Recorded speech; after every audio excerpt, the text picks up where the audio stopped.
ketika itu sudah disepakati, barulah bisa sang EO ini menawarkan pada pihak sponsor. Nek gurung disepakati awal kan nggak iso. Iya. Ngono bareng tampil kok jaluke lebih-lebih. Nah, juga iri-irian itu tadi. Misalkan grup A sama grup B. Kok kenapa grup A tak regani 1 juta sing kene 750. Nah, itu IO-nya juga harus bisa menjelaskan. Oh, ini infrastrukturnya luwih akeh iki elemen yang dibawa, yang ini lebih sedikit. Dan itu harus dilakukan terbuka sehingga menjadi pembelajaran juga bagi para pelaku seninya. Dan ini yang tidak kita dapati kalau di daerah, kalau di provinsi sama di pusat itu biasanya IO bersertifikat itu tadi. Kalau di daerah enggak, disebutarin jadi IO nih mas. Iya, diketok barang katanya. Nah, terus kemudian kita ngomong masalah infrastruktur lokasi misalnya. Sadurunge orang dahulu sama orang sekarang itu ternyata kesadaran gotong royongnya tinggi yang dulu. Di Jember ini pernah pendahulu kita itu menyadari fungsinya gotong royong, dia urunan bikin tempat bersama, tuku tanah, dibangun gedung. Nanti ada omak loh GNI loh. Itu urunannya rakyat mas.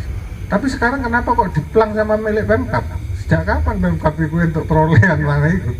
Karena di situ dulu yayasan mati kabeh mas, gak diremajakan ya wes, itu bisa digugat. Artinya kalau kamu ingin berkesenian itu nyata-nyata, karena deket rumahku aku tahu sejarahnya.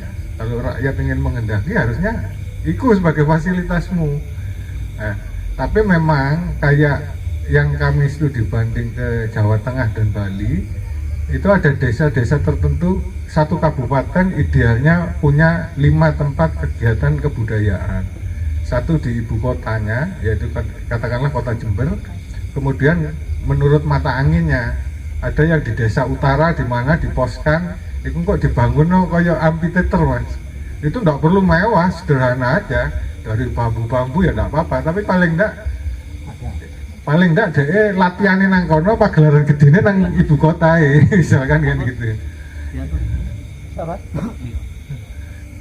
Itu Pak, juru kunci. Jadi ada di utara, selatan, timur, barat. Jadi ada pemerataan terhadap apa namanya sanggar-sanggar yang ada di satu kabupaten itu. Sebelum dia boleh mentas di ibu kota, dia harus teruji dulu di 4 mata angin itu dilakukan di Bali dan di Jawa Tengah seperti itu. Itu pun mungkin 60%, tapi Bali sama Jawa Tengah itu memang konsisten dia, anggarannya itu ada untuk kebudayaan, sehingga saya nilai 40% lah ikut campuran dari pemerintah. Yang 60% kembali lagi ke IO-nya. Ternyata IO ini karena pemerintahnya kooperatif, dia hanya minta tanda tangan ke Disbudpar agar bisa mencari sponsor ke hotel-hotel. Jadi hotel-hotel itu CSR itu mau.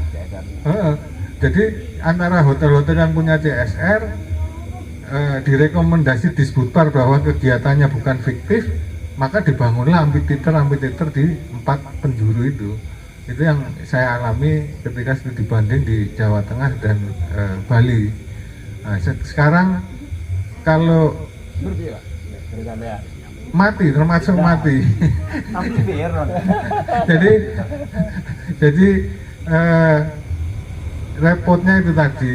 Kemudian kami juga pernah mengusulkan itu tadi, karena yang 80% Dewan Keseniannya mati suri, sudah dilaporkan ke Dirjen Kebudayaan Pak Hilmar Farid. Kemudian turun aturan bahwa semua kabupaten kota kalau bisa merubah Dewan Keseniannya menjadi Dewan Kebudayaan. Kenapa? Agar anggarannya itu tidak dititipkan lagi ke Disbudpar, tapi Dewan Kebudayaan itu melakukan presentasi ke DPRD-nya. Nah, anggarannya langsung mudun nanggone Dewan Kebudayaan dengan konsekuensi tanggung jawab ketika terjadi penyelewengan. Dia akan diperlakukan seperti OPD, ada inspektorat, ada kejaksaan, ada BPKP kan gitu. Berarti langsung direct pusat ya? Rekeningnya, uang rekeningan bansos saya langsung, kenapa itu tidak bisa kan gitu kan? Kan bisa. Jadi Nah, kemudian kenapa kok selama ini kami memonitoring di provinsi ini baru 4 sampai 6 kabupaten kota yang berani merubah dari Dewan Kesenian dan Dewan Kebudayaan. Yang lain kok enggak merubah karena di Undang-Undang Pemajuan Kebudayaan itu kan ada 10 bidang sekarang. Dipikir, wah kok anggaranku sing siji iki dipecah dari 10. Padahal enggak, kalau memang itu sudah berkembang jadi 10, yang di drop dari pusat, dari provinsi itu juga 10, bukan 1. Nah ini yang enggak dipahami. Dan lagi pula ada juga itu tadi, ada teman-teman oknum di sana yang jadi IO takut Pak. Ketika ini sudah menjadi kewenangan Dewan Kebudayaan murni, dia kan enggak berperan di sana. Disputarnya enggak berperan. Jadi itu tanggung jawab Dewan Kebudayaan langsung ke DPRD. Bahwa program rencanaku ngene, realisasi ngene, ono penyimpangan ya apa, itu langsung ke DPRD, bukan ke disputarnya. Disputar hanya sebagai validator. Tanggung jawab diambil penuh oleh Dewan Kebudayaan.